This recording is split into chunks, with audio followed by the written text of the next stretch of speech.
नमस्कार दोस्तों, कैसे हैं आप लोग। 18 मई 2023 के इकोनॉमिक टाइम्स के न्यूज़पेपर एनालिसिस में आपका स्वागत है, जहां पे हम कवर टू कवर पूरा पेपर कवर करते हैं। और आज तो आप समझिए न्यूज़ भरे पड़े हैं, 30 से भी ज़्यादा न्यूज़ है। तो ऐसे ही है दोस्तों कि अगर किसी दिन मान लीजिए ज़्यादा न्यूज़ आता है तो ऐसा नहीं मैं अपने आप को 30 में लिमिट कर दूँगा, मैं उससे भी ज़्यादा जाऊँगा जब मुझे लगेगा कि नहीं ये न्यूज़ भी इंपॉर्टेंट है, थोड़ा डिस्कस कर सकते हैं। और किसी दिन अगर कम लगेगा तो मैं कम भी कर दूंगा, मान लीजिए 25 के आसपास में रोक दूँ। बट आप ये चीज़ मान के चलिए कि पूरा पेपर आपका एंड टू एंड कवर होगा। बचेंगे तो सिर्फ न्यूज़पेपर में कुछ ऐसे न्यूज़ बचेंगे जो कि आपके लिए जानना उतना रिलेवेंट नहीं है जनरल नॉलेज के पर्पज से।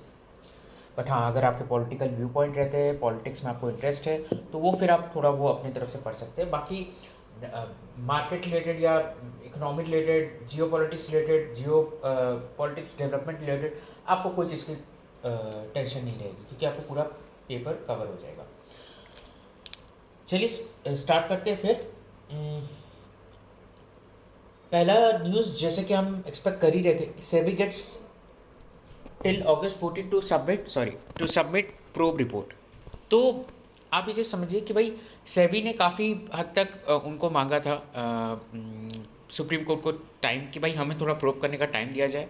तो सुप्रीम कोर्ट ने August 14 तक का टाइम ये दिया है कि भाई ठीक है, आप अभी जो है और 2-2.5 महीने अपना जो आप इन्वेस्टिगेशन है चालू करके रखो 3 महीने के आसपास। और सेबी ने 6 महीने का एक्सटेंशन मांगा था, तो May 2 से लेके 6 महीने का एक्सटेंशन। बट सुप्रीम कोर्ट ने बोला कि भाई ठीक है, आप जो है August 14 तक आइए और हमें जो है रिपोर्ट दीजिए कि भाई क्या आपका प्रोग्रेस है। अगर लगेगा तो हम उसके बाद एक्सटेंशन आपको दे देंगे। Next news, cabinet okays PLI 2 for IT hardware with 17,000 crore outlay. देखिए PLI स्कीम, हमें पता है कि भाई PLI स्कीम जो है जो प्रोडक्शन लिंक्ड इंसेंटिव स्कीम, उसमें क्या होगा कि भाई जो कंपनीज ज़्यादा ज़्यादा प्रोड्यूस करेंगे और ये ज़्यादा से ज़्यादा सेल करेंगे, अपने प्रेजेंट सेल से भी ज़्यादा अगर सेल करेंगे इंडिया में, तो उन्हें इंसेंटिव दिया जाएगा लगभग 2 to 5% के आसपास। तो 17,000 करोड़ अभी IT हार्डवेयर के लिए दिया गया है। पहले आप ये चीज़ ध्यान रखिए कि जो IT हार्डवेयर है उनके लिए पहले 2% का इंसेंटिव था, अभी उसे बढ़ा के 5% ऑफ द सेल्स का इंसेंटिव कर दिया गया। फिर नेक्स्ट न्यूज़ अगर हम देखते हैं तो overseas credit card spends come under RBI's LRS limit. देखिए लिबरलाइज्ड रेमिटेंस स्कीम अभी काफ़ी चर्चे में है। RBI कैसे चाह रही है 2-3 चीज़ करना, जैसे मान लीजिए फॉरेन स्पेंडिंग जो हमारे डॉलर्स या यूरो में हो रहे हैं वो सब चीज़ RBI थोड़ा चाह रही है कि हम कर्व करके रखें। देखिए बहुत ज़्यादा इम्पैक्ट तो नहीं आएगा, बट इम्पैक्ट आएगा, क्योंकि जो हम डॉलर्स में जो खर्चे कर रहे हैं जो इंडियन सिटीजन्स, वो भी हमारे तरफ से तो डॉलर आउटफ्लो हुआ ना। सेकेंड चीज़ ये कि भाई RBI ये भी चीज़ इसलिए भी कर रही है कि भाई जो स्पेंडिंग हो रही है वो थोड़ी सी RBI के लिमिट में रहे, मतलब RBI के नज़र में रहे। तो इसलिए 20% TCS रूल इसमें भी लगेगा। ट्रैवल इंडस्ट्री काफ़ी डिसअपॉइंटेड है कि भाई आप अगर वैसे 20% का नियम अगर लगा दोगे तो फिर हमारा ट्रैवल इंडस्ट्री बूम कैसे करेगा। हम तो इनफैक्ट चाह रहे थे कि आप TCS का जो लिमिट है बाकी चीज़ों से भी हटाओ, आप तो ट्रैवल इंडस्ट्री में क्रेडिट कार्ड स्पेंड में भी लेके आ रहे हो, तो उनका ये कंसर्न है। Jaishankar schools EU on Russia oils import via India. देखिए ये एक जो ऑनगोइंग डेवलपमेंट है उसी के ऊपर है कि भाई रशिया जो EU जो इंडिया के ऊपर जो कहता रहता है भाई कि भाई आप जो है अपना ऑयल जो इंपोर्ट करते हो रशिया से, तो आप और फिर ऑयल इंपोर्ट करके रिफाइन करके बाहर भेज देते हो, तो इन अ वे आप वॉर को फंड कर रहे हो। तो जयशंकर जी का ये कहना था कई चीज़ों में, पहले तो ये कि भाई हम ऑयल से इंपोर्ट कर रहे हैं, हम प्रॉपर उसको रिफाइन कर रहे हैं, हम एक अच्छा खासा चेंज कर रहे हैं ऑयल में। तो अब ये चीज़ मत बोलिए कि आप रशिया से इंपोर्ट करके सिर्फ भेज रहे हैं। सेकेंड चीज, EU के कंप्लायंस के रूल्स के हिसाब से, इनफैक्ट ग्लोबल ट्रेड कंप्लायंस के रूल के हिसाब से भी अगर आप इंपोर्ट करके एक सफिशिएंट चेंज करके अगर आप भेजते हो तो वो कंट्री, मतलब अगर फर्स्ट कंट्री से आप इंपोर्ट करके अपनी कंट्री में सफिशिएंट चेंज कर रहे हो सेकंड कंट्री में, और फिर थर्ड कंट्री में इंपोर्ट करोगे, तो ये थर्ड कंट्री ये नहीं बोल सकता कि फर्स्ट कंट्री से इंपोर्ट होकर आ रहा हो, उससे ये कहना पड़ेगा कि सेकंड कंट्री यानी कि इंडिया से इंपोर्ट होकर आ रहा है। तो फिर उन्होंने ये चीज़ बताया। तीसरा चीज़ उन्होंने ये चीज़ बोला कि भाई हम तो चलो ठीक है, आज आप बोल रहे हो कि हम अगर रशियन ऑयल या रशियन मतलब डिफेंस से इक्विपमेंट्स अगर लेते हैं तो वो हम वॉर को फंडिंग कर रहे हैं उनका। आप ये चीज़ बताओ, आप जो गैस इंपोर्ट कर रहे हो क्या वो वॉर का फंडिंग नहीं है? तो तो ये काफ़ी चीज़ें हैं जो वेस्ट देखती नहीं है अपने तरफ और इंडिया को सिर्फ पॉइंट आउट करती है। तो जयशंकर जी ने बहुत ही अच्छा उनका रिप्लाई दिया। Ministry moves cut in electric two wheeler subsidy to widen ambit. देखिए एक चीज़ है कि मिनिस्ट्री अभी क्या कर रही है, जो इलेक्ट्रिक स्कूटर्स वगैरह जो रहते हैं, बाइक्स वगैरह, उसमें पहले 40% ऑफ दी सेल प्राइस का सब्सिडी था। अब मिनिस्ट्री ये बोल रही है हम टोटल अमाउंट को तो कम नहीं करेंगे, बट पर व्हीकल को हम 40 से 15% कर देंगे। तो इसका फायदा क्या होगा, आपके नंबर ऑफ व्हीकल्स जो कि सब्सिडी में कवर्ड है वो बढ़ जाएंगे, क्योंकि देखिए आउटले उतना ही है। अगर पर व्हीकल में अगर 40% तक का सब्सिडी दे रहे हो और अभी अगर 15% दे दोगे तो आप ज़्यादा नंबर ऑफ व्हीकल्स कवर कर पाओगे। तो ऐसा कुछ कहना है। फिर उसके बाद import duty incentives unlikely for Tesla without local investment. देखिए टेस्ला का जो ये है कहना है कि भाई हमें जो है आप इंसेंटिव दो कि हम इंसेंटिव एज इन हमें इंपोर्ट करने का मौका दिया जाए। एक्चुअली इंपोर्ट में अगर आप देखो तो इंपोर्ट ड्यूटी जो है इंडिया में बहुत काफ़ी ज़्यादा है। टेस्ला का ये कहना है कि हम जो इंपोर्ट करेंगे वो as it is readymade vehicle import करेंगे। तो 40,000 के इंडिया का इंपोर्ट ड्यूटी ये कहता है कि भाई 40,000 के नीचे, $40,000 के नीचे अगर कोई कार इंपोर्ट हो रहा है तो उस पर 60% कस्टम ड्यूटी लग जाएगा, और 40,000 के अबव इंपोर्ट हो रहा है तो उसे पूरे 100% सब्सिडी 100% ड्यूटी लग जाएगा। तो आप समझ के चलिए कि अगर मान लीजिए अगर आपका कार जो आप इंपोर्ट करो $50,000 से, तो इंडिया में आपको $1,00,000 पड़ जाएगा। तो टेस्ला तो ये चीज़ चाह रही है कि हम as it is readymade car ही इंपोर्ट करें। तो गवर्नमेंट कह रही है कि ये हम नहीं कर सकते, हम आपको चाइना से इंपोर्ट करके इधर बेचना ये नहीं कर सकते। आपको करना है आप करो, आप अपना लोकल प्लांट डालो इधर, फिर आप जाके करो। टेस्ला कहती है कि भाई हम अभी ऐसे कैसे प्लांट डाल दें जब हमको पता ही नहीं कि इंडिया का मार्केट कैसे क्या चलेगा। और ये चीज़ टेस्ला ये भी कह रही है कि भाई आप लग्जरी व्हीकल और ईवी में ना डिफरेंस करके रखो। आप ऐसा नहीं कर सकते हो कि भाई अगर ये प्राइस बैंड के ऊपर जाएगा तो वो लग्जरी व्हीकल हो जाएगा। टेस्ला कह रही है कि हमें ईवी व्हीकल का दर्जा दो। तो गवर्नमेंट कह रही है कि नहीं, आप इधर अपना प्लांट सेटअप करो और आप PLI स्कीम का इंसेंटिव उठाओ, आप देखो आपको कितना कम पड़ेगा कॉस्टिंग। तो वही चीज़ में थोड़ी बहुत आर्ग्यूमेंट है। फिलहाल तो टेस्ला को कोई रिलीफ नहीं मिल रहा है। गवर्नमेंट ये चीज़ चाह रही है कि भाई हम बाकी कंपनीज़ को बुला लेंगे, ज़रूरी थोड़ी है कि इस दुनिया में सिर्फ टेस्ला ही है, और भी कई सारे कंपनीज है जो कि ईवी में अभी काफ़ी अच्छा नाम कर लिए बैटरी व्हीकल्स में, तो हम उसे बुला लेंगे। फिर नेक्स्ट न्यूज़ है एक पॉलिटिकल न्यूज़ जो कि मैं जनरली डिस्कस नहीं करता हूँ, बट हाँ एक इंपॉर्टेंट डेवलपमेंट है। Manipur high court order to include Meiteis in ST list wrong CGI। देखिए ST लिस्ट में ना इंक्लूड करना हाई कोर्ट और सुप्रीम कोर्ट का काम नहीं होता है। हाई कोर्ट और सुप्रीम कोर्ट बस उस इंक्लूजन को ये बोल सकते कि वो कॉन्स्टिट्यूशनली ठीक है कि नहीं। इंक्लूजन और एक्सक्लूजन का काम ये सेंट्रल गवर्नमेंट की तरफ से होता है, ठीक है। सेंट्रल गवर्नमेंट आप बोल सकते हो पार्लियामेंट की तरफ से होता है बेसिकली। तो ये चीज़ हाई कोर्ट और जो सुप्रीम कोर्ट है उन्होंने ये चीज़ बोला कि ये काफ़ी गलत है, हम ऐसे इंक्लूड नहीं कर सकते, और इनका जो अभी इंक्लूजन है वो रोक दिया जाए। मेथिस ने अभी भी इंक्लूजन जो है, ये जो कम्युनिटी है इनका जो इंक्लूजन है वो काफ़ी डिस्प्यूट पे अभी। तो सुप्रीम कोर्ट ने बोला देखिए हम उसके इस पे तो नहीं पड़ेंगे क्योंकि हाई कोर्ट पे ऑलरेडी डिस्प्यूट पे, तो हाई कोर्ट अपनी मैटर सुलझा लेगा, लेकिन बट आपको अधिकार ये चीज़ करने का नहीं था। चलिए फिर नेक्स्ट न्यूज़ देखते हैं।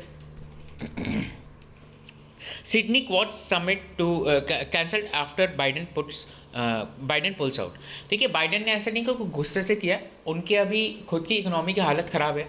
जैसे कि मैंने बताया कि US डेट क्राइसिस वगैरह हो रहा है, तो इससे जो बाइडेन जो है वो चाह रहे कि भाई हमारा लिमिट बढ़ जाए। तो अगर इस टाइम में अगर बाइडेन जाएंगे क्वाड समिट वगैरह करने के लिए तो ऑब्वियसली उन्हें काफ़ी बैकलैश मिलेगा अपने खुद के कंट्री से, और अभी उनका खुद का प्रायोरिटी ये होना चाहिए कि भाई अपने खुद का इकोनॉमी हम सुधारें। तो ये चीज़ है कि भाई अब जो बाइडेन जो है वो नहीं जा रहे। क्वाड आपको मैं बता देता हूँ, एक 3 मेंबर्स का वो है ग्रुप है, that is India, Australia and US, ठीक है। नेक्स्ट पढ़ते हैं।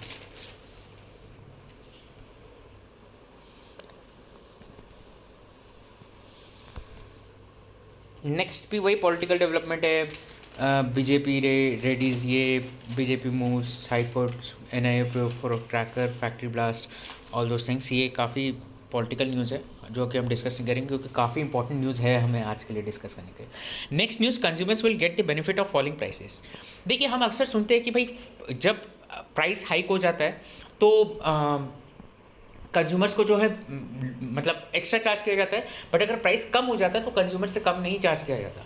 बट कंपनीज अभी कह रही है अपने तरफ से कि भाई अगर अभी प्राइसेस क्योंकि लोअर हो चुके हैं, कई सारी चीज़ों के कमोडिटी के प्राइसेस लोअर हो चुके हैं, आप समझ लीजिए कई सारी चीज़ों के जो होलसेल प्राइस इंडेक्स है वो सब भी कम हो गया, तो जो रॉ मटेरियल कॉस्टिंग है कंपनीज का वो भी कम हो गया। तो ऑल इन ऑल कंपनीज ये चीज़ बोल रही है कि ठीक है भाई, अभी क्योंकि हमारा प्राइस कम हुआ है, हम दो में से एक तरीके से कंज्यूमर को पास करेंगे, या तो हम जो पैकेट का वेट है उसे बढ़ा देंगे। सपोज मान लो अगर आप 10 रुपये में आज कोई सामान खरीदते हो, उसका वेट 100 ग्राम है, तो कंपनीज उसको हो सकता है 110 या 120 ग्राम कर दें, और या तो फिर वो ऐसा करेंगे कि भाई 10 रुपये को घटा के 8 रुपये कर दें। दोनों में से एक चीज़ करेंगे। दोस्तों अगर अभी तक आप वीडियो देख रहे हैं तो ऑब्वियसली आपको इंटरेस्टिंग लग रहा होगा।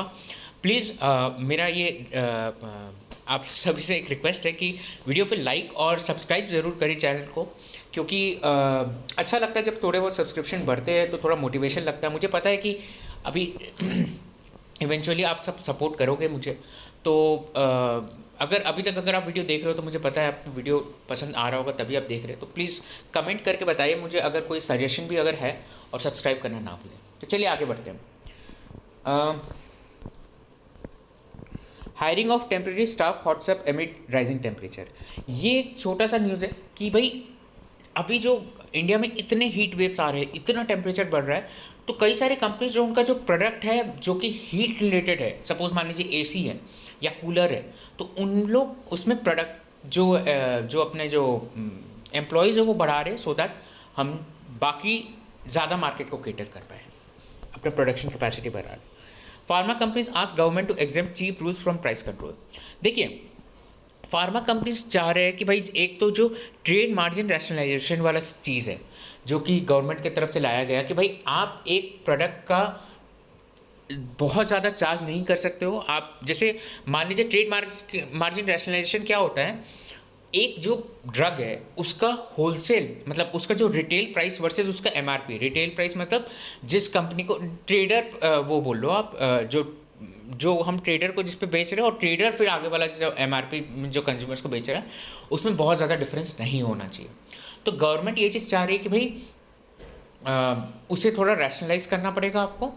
और दूसरा चीज़ ये कि भाई अभी जो कंपनीज चाह रही है कि भाई अगर आप सस्ते ड्रग्स का एटलीस्ट ट्रेड मार्केट रैशनलाइजेशन मत करो, क्योंकि हमें इसमें प्रॉब्लम होता है। सस्ते ड्रग्स आप समझ के चलो दोस्तों, मतलब लोग जो कंपनीज है उन्हें 1 रुपये का ड्रग हो सकता है वो 8 रुपये में बेच रहे, तो वो 800 टाइम्स मार्जिन कमा रहे हैं, बट हमें ऐसा लगता है 8 रुपये का ही तो है, बट वो काफ़ी कम लगता है। तो इसमें चाह रहे हैं कि भाई आप ये रैशनलाइजेशन वाला चीज़ एनीवे हटा दो, क्योंकि 8 रुपये भी सस्ते हैं लोगों के लिए। देखते हैं आगे गवर्नमेंट का क्या उसमें आउटलुक रहता है, क्या डेवलपमेंट होता है वो देखते हैं। फिर उसके बाद ई स्कूटर्स में गेट प्राइसियर, ये तो हम ऑलरेडी डिस्कस कर चुके हैं। Import duty SOPs unlikely for Tesla, ये भी हम डिस्कस कर चुके हैं। नेक्स्ट चेक करेंगे financial bids for SCI soon, land and assets unit likely to be listed in month. देखिए मैं सिर्फ आपको ये न्यूज़ इसलिए कवर कर रहा हूँ क्योंकि मैं ये चीज़ दिखाना चाहता हूँ गवर्नमेंट के क्या स्टेप्स है टुवर्ड्स प्राइवेटाइजेशन। गवर्नमेंट जो है शिपिंग कॉर्पोरेशन ऑफ इंडिया, जिसमें गवर्नमेंट लगभग 63-64% के आसपास होल्ड करती है, वो अब गवर्नमेंट जो है उसे प्राइवेटाइज करेगी। गवर्नमेंट चाह रही है कि भाई जो इतना जो होल्डिंग है वो उनके लिए बिड इनवाइट करेंगे, और जो बिडर रहेगा वो ऑब्वियसली सबसे ज़्यादा उसे 2850 करोड़ के आसपास पे करना पड़ेगा, और ये लगभग अभी करंट मार्केट प्राइस से मिलता जुलता है। फिर नेक्स्ट हम देखते हैं एक जो डेवलपमेंट है, tour traders propose campaign to promote use of other pulses. देखिए एक्चुअली हो क्या रहा है कि टूर के जो प्राइस है वो बहुत ज़्यादा ऊपर जा रहा है, क्योंकि हमारा प्रोडक्शन अभी 20% के आसपास गिर गया टूर का। तो ट्रेडर्स ये चीज़ चाह रहे हैं कि भाई हम जो है लोगों को इस चीज़ के लिए मोटिवेट करें, गवर्नमेंट से इस चीज़ के लिए वो लोग रिक्वेस्ट करें कि आप मोटिवेट करो कि और अलग अलग पल्सेस का यूज़ करें। मूंग हो गया, और फिर उसके बाद अलग अलग पल्सेस जैसे कि मसूर हो गया, चना हो गया, येलो पीस हो गया, एक्सेट्रा। फिर एक नेक्स्ट न्यूज़ है, high level panel soon for implementing national credit framework. देखिए नेशनल क्रेडिट फ्रेमवर्क जो है आपके क्लास 5th से लेके आपके पूरे पोस्ट ग्रेजुएशन तक या पीएचडी तक आपको ना एक क्रेडिट फ्रेमवर्क गवर्नमेंट ने चालू किया है ये न्यू एजुकेशन पॉलिसी के तहत। उसमें क्या होता है, आप ये तो वोकेशनल ट्रेनिंग ले सकते हो बीच बीच में जाके अपने पढ़ाई से हट के, और आपको उसका भी क्रेडिट मिलेगा। आप जो पढ़ाई कर रहे हो उसका आपको उसका भी क्रेडिट मिलेगा। जितने ज़्यादा आप क्रेडिट इकट्ठे करते जाओगे उतना जल्दी आपका क्या बोलते हैं वो उतना ही आपका वैल्यूएबल हो जाएगा वो एजुकेशन, आप वैसे बोल सकते हो। तो इसमें क्या है कि नेशनल क्रेडिट फ्रेमवर्क में गवर्नमेंट अब जो है पैनल सेटअप करेगी। नेशनल एजुकेशन फ्रेमवर्क काफ़ी लंबा टॉपिक है। इस बारे में आप वीडियोस सर्च कर सकते हो यूट्यूब में। जैसे कि मैंने कल कहा कि मैं वो चीज़ों पे वीडियोस नहीं बनाऊंगा क्योंकि मुझे सिर्फ व्यूज़ नहीं चाहिए, मुझे ये चीज़ चाहिए कि अगर अगर लोगों तक पहुंच रही है ये चीज़ तो थोड़ा सा बेनिफिशियल भी रहे। तो आप जो नेशनल एजुकेशन पॉलिसी पे आप वीडियोस चेक कर सकते हो। काफ़ी कोई कोई शॉर्ट्स भी बने हुए हैं, कोई कोई शॉर्ट्स एज इन वो 60 सेकेंड्स वाला नहीं, बट 5-6 मिनट 10 मिनट का भी बना हुआ है और काफ़ी 1 घंटे का भी बना हुआ है। तो आप उसे भी पढ़ के एक बार समझ सकते हो। मैं इतना ही न्यूज़ कवर करूँगा इस पे। नेक्स्ट हम चलते हैं Go First plans to fly again by May 27। ये हम जानते ही थे ऐसा ही होगा कि भाई गो फर्स्ट जो है वापस से अपना, क्योंकि वो NCLT के पास जा चुका है, NCLT सब कुछ होल्ड कर चुका है, तो इस चीज़ के लिए अब गो फर्स्ट जो है वापस अपने चालू करेगा। Supreme court order SpiceJet to pay settlement amount Credit Suisse 24 million है टोटल क्रेडिट स्विस का आउटस्टैंडिंग, जो कि स्पाइसजेट को पे करना है। सुप्रीम कोर्ट ने ऑर्डर किया कि भाई आप इसे पे करके अपना ख़त्म करो। फिर वो हर दिन का जो न्यूज़ रहता है वो debt ceiling issue a concern beyond the US local intelligence decline further. ठीक है। Investors rush to hedge amid rising volatility in the market. देखिए एक्चुअली हेजिंग क्या होता है मैं आपको बताया हूँ पहले, फिर भी एक बार बता देता हूँ। जब आप कोई चीज़ में एक पोजीशन लेके बैठे हो, से सपोज मान लो मैं टाटा का वोल्टास का शेयर लेके बैठा हूँ, और अगर वो मान लो वोल्टास का शेयर ऊपर जाएगा या नीचे जा सकता है, दोनों में से कोई एक चीज़ हो सकता है, राइट। और या तो सब वो सेम पोजीशन में भी रह सकता है। तो जब ऊपर जाएगा तो मुझे ये चीज़ का अच्छा है कि भाई मैं 2 लाख शेयर्स खरीद के रखा हूँ वोल्टास का, और वो अगर 2 लाख शेयर्स ऊपर चल जाएगा तो मेरे तो मतलब लॉटरी खुल जाएंगे। और अगर मान लो वो 2 लाख शेयर्स अगर नीचे चल जाता है तो काफ़ी प्रॉब्लम हो सकता है। मैं क्या करूँगा भाई, मुझे हेज करूँगा मैं अपने आप को एक इंस्ट्रूमेंट, डेरिवेटिव इंस्ट्रूमेंट खरीद के, दैट इज़ पुट। कई सारे डेरिवेटिव इंस्ट्रूमेंट रहते हैं, बट अभी हम इस न्यूज़ में क्योंकि कॉल और पुट के बारे में ज़्यादा दिया हुआ है तो मैं पुट खरीद के बैठा रहूँगा। तो पुट खरीदने से क्या होगा, अगर मान लो इधर से अगर शेयर का प्राइस नीचे जाएगा तो मुझे पैसे मिलेंगे, और ऊपर जाएगा तो मेरे पास वैसे पैसे मिलेंगे। तो अगर इतना ही सिंपल होता तो लोग ये हमेशा क्यों नहीं खरीद के रखते। देखिए होता क्या है, आप जब पुट खरीदते हो तो आपको एक प्रीमियम पे करना पड़ता है। एक इंश्योरेंस खरीदते हो तो एक प्रीमियम पे करना पड़ता है ना, वैसे पुट खरीदते हो तो प्रीमियम पे करना पड़ता है। अगर मान लीजिए प्राइस उधर से नीचे नहीं आया तो आपका जो प्रीमियम का अमाउंट है वो चले जाएगा। प्रीमियम का अमाउंट तो वैसे भी चल जाएगा, आपको कभी नहीं मिलेगा, वो एक बार पे कर दिया।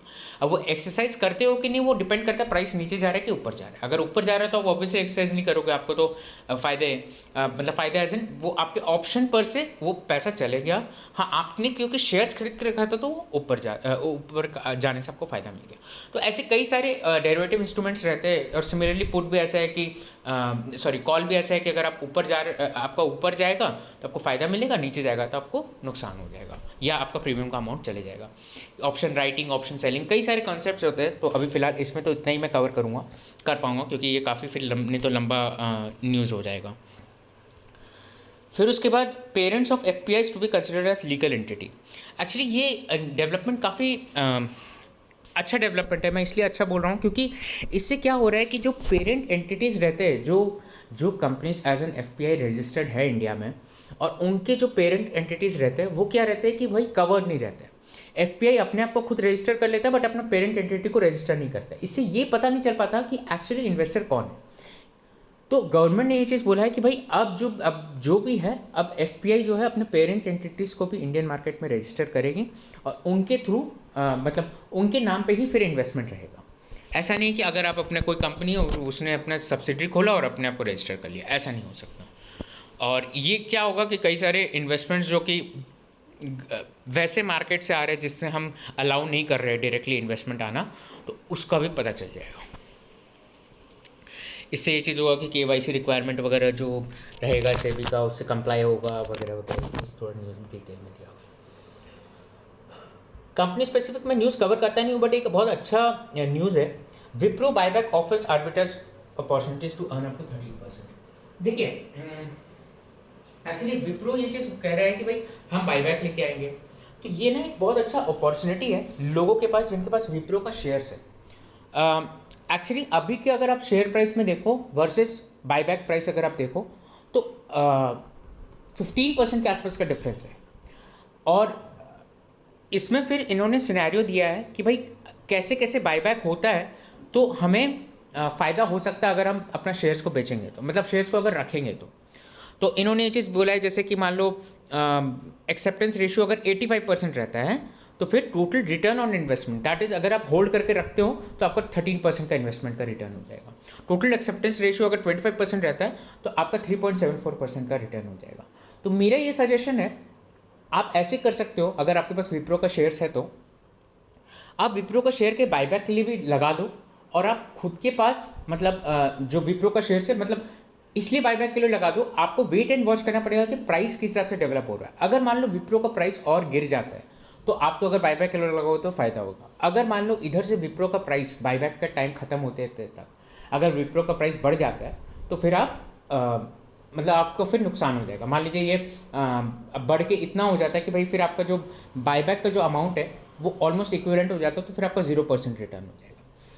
बट इस एनालिसिस में ये चीज़ है कि भाई अगर आप बायबैक में लगा के अपने आप को सिर्फ होल्ड करके रखते हो और 85% अगर एक्सेप्टेंस रेशियो आ जाता है, एक्सेप्टेंस रेशियो कब बढ़ेगा, मान लो प्राइस और नीचे जा रहा होगा विप्रो का तो बढ़ जाएगा, बट अगर प्राइस वहीं रहा या प्राइस बढ़ गया तो एक्सेप्टेंस रेशियो और कम हो जाएगा ऐसा।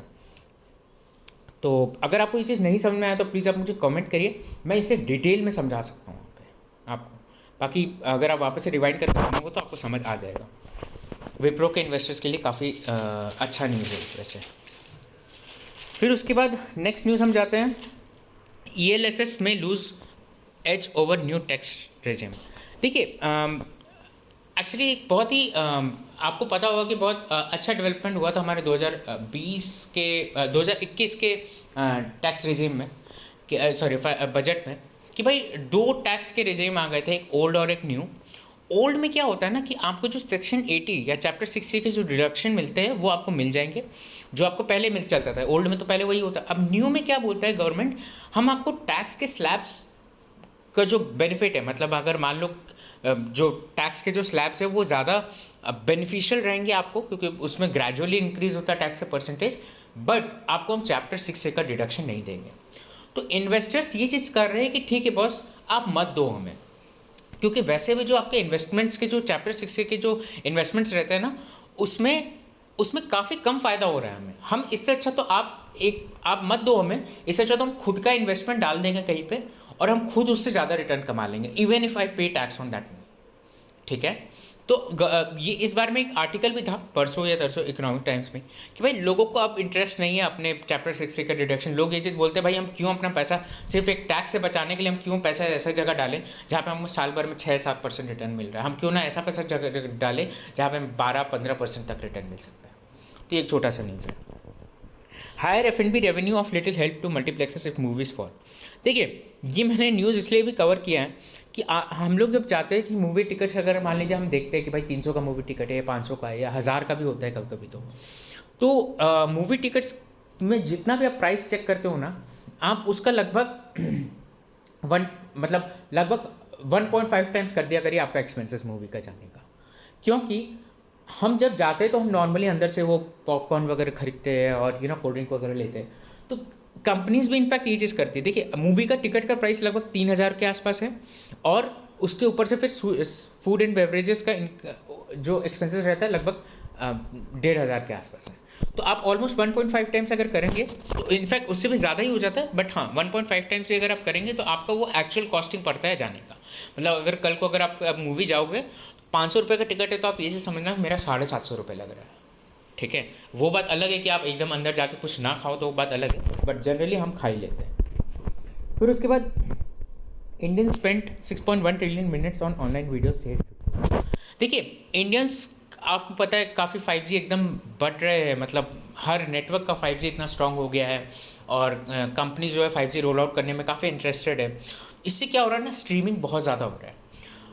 86.1 trillion minutes online videos stream हुए हैं, जिसमें से 88% यूट्यूब में देख रहे हैं। इनफैक्ट आप भी अभी जो वीडियो देख रहे हैं वो भी यूट्यूब में ही देख रहे हैं, तो 88% जो वीडियोस है बस यूट्यूब में स्ट्रीम हुआ है। आप समझ के चलो प्राइम वीडियो नेटफ्लिक्स के पास सिर्फ 10% शेयर है और बाकी 2% रिमेनिंग के पास है। ऐसा तो शेयर चल रहा है इंडिया में। फिर उसके बाद नेक्स्ट न्यूज़ देखते हैं।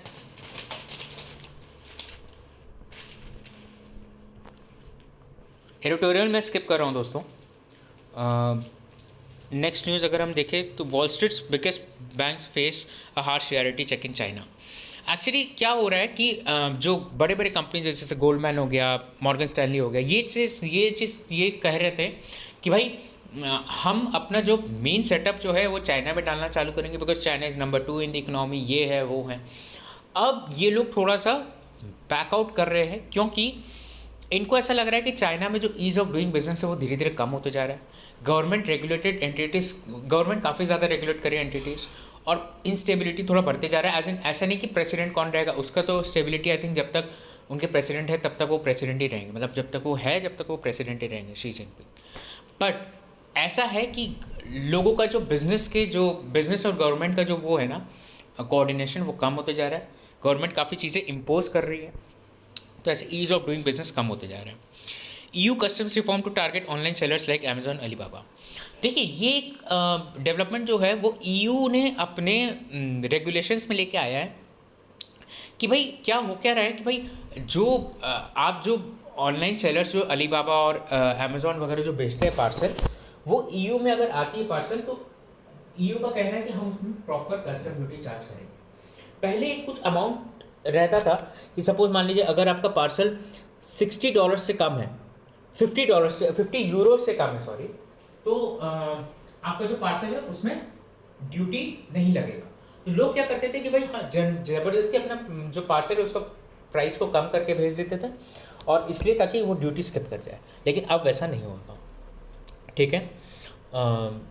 फिर उसके बाद नेक्स्ट न्यूज़ में देखते हैं। PLI इंसेंटिव ये हम लोगों ने ऑलरेडी कवर कर चुका है। फिर उसके बाद pricing structure broken must be based on usage, Airtel's Vittal. देखिए एयरटेल का एक रिकमेंडेशन है जो कि आइडिया का भी पहले था, कि जो यूज़र्स हैं उनको आप इस बेसिस पे चार्ज करो वो जितना यूज़ कर रहे हैं। अब सपोज मान लो मैं अगर वोडाफोन का यूज़र हूँ, मैं 750 का पैक डलवा लेता हूँ, मेरे लिए अब फ्लैट हो गया। अब मैं चाहे जितना भी इंटरनेट यूज़ करूँ वो मेरे लिए फ्लैट हो गया, चार्जेस कुछ नहीं है। मतलब ऑब्वियसली रहता है स्पीड और सॉरी उस पर रहता है कि बट डेली कंजम्पशन के ऊपर रहता है, बट आप समझ के चलो कि भाई एक फ्लैट हो जाता है। अब अगर आप ब्रॉडबैंड भी अगर आप लेते हो तो ब्रॉडबैंड में तो पूरा 40 Mbps का स्पीड ऑलमोस्ट अनलिमिटेड है। ऑब्वियसली उसका भी एक लिमिट रहता है, बट वो इतना रहता है कि कोई फ़र्क नहीं पड़ता उससे। तो एयरटेल ये चीज़ कह रहा है कि भाई हमें जो है एक फिक्स करना चाहिए, जैसे कि बाकी कंट्रीज़ में है कि इतना इतना अगर टाइम अगर हम यूज़ करेंगे तो हमें थोड़ा चार्जेस ज़्यादा रहेगा, सो दैट लोगों के पास इंसेंटिव रहे कि हम भी थोड़ा सा फिर प्लान को एक छोटे छोटे, अगर मान लो थोड़ा सा कंजम्पशन बढ़ता है तो हम अपग्रेड करा ले प्लान को, ठीक है। तो ऐसा बस आज के लिए इतना ही, और कोई न्यूज़ है नहीं कवर करने के लिए। मैंने काफ़ी, अगर आप देखोगे तो 30 to 35 न्यूज़ के आसपास मैंने कवर कर दिया आज के इकोनॉमिक टाइम्स में। उम्मीद है आप सबको पसंद आया होगा। पसंद आया तो ज़रूर मुझे लाइक करके बताएं और कमेंट में बताएं अगर आप कुछ इम्प्रूवमेंट भी चाहते हो तो, और सब्सक्राइब करना ना भूलें।